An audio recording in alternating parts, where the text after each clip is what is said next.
Hot! Hot again! Cheers. So how many attacks have there been in the area? I have known most of the rebels since they were children. The local commander is still afraid I will come after him with my ruler. So you think because your intentions are good, they'll spare you, huh? My heart always told me that people are inherently good. My experience suggests otherwise. Oh, she don't want me to bore her with church chatter, big music executive and all of that. Oh, there is nothing more about this church. You started. What are some of your fondest memories of Hempstead High? The people I've met and that's still in my life. Hempstead had a great collection of people.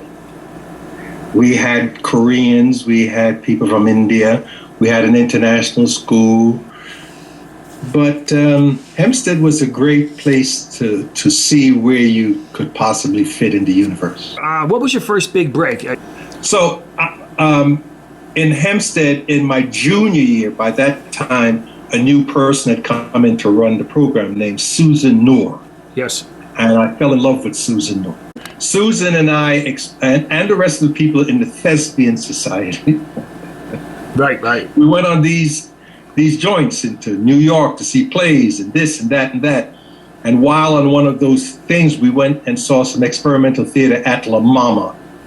At the time, it was called Cafe La Mama.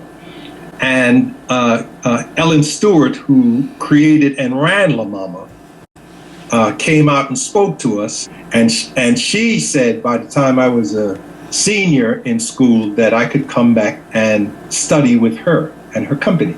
The reason I went to NYU was Lloyd Richards, who had directed A Raisin in the Sun with Sidney Poitier, was now at NYU teaching. I'm glad I did the whole thing. The thing about this profession is you've got to know which arena you want to play in. Some people are great community leaders, but they're not necessarily professional actors where you're going after the Broadways, you're going after the larger vehicles. They're better in a smaller, more intimate environment. I like the whole Magilla. So the cost of doing business is 100-fold more. Did you like working in television more than films, or about the same? What's the difference? Well, television, there's more work in television. There's a lot more work because there's all these channels and now in particular platforms that you can get work from, where film at some point was a very specialized art form. A guy described it like this. He said to me, because I was having a problem at one point, and he said to me, Basil, stop thinking so hard. Television is watercolor. Film is oil. I like that. You directed as well. What did you think of that? I loved it. I loved directing, but directing was on the stage for me. I love the stage. That's where I started. Yep. It's home. There's a wonderful safety and warmth and love and immediacy in stage that is not necessarily in television or film. Do you play an instrument? I play the guitar. That's it. It's an instrument that is external to you, correct? Yes, absolutely. Okay. The actor's instrument is his mind and body. Wow. I like that. So we are constantly improving on it, finding how to get to certain truths. And if I was talking about a physical instrument, how to hit a note, elongate it, sharpen it, do whatever it is the same way you do something external.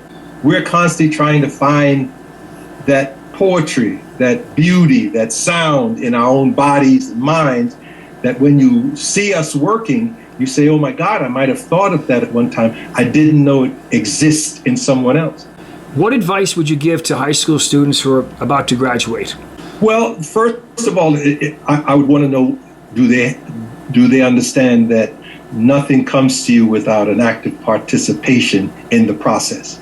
You can't just want something and expect it to come to you. You have to do something to generate that thing to come to you as well, and leave yourself open to learn and discover. You got it. Thank you so much, sir. Quite welcome. Bye-bye now. Bye-bye.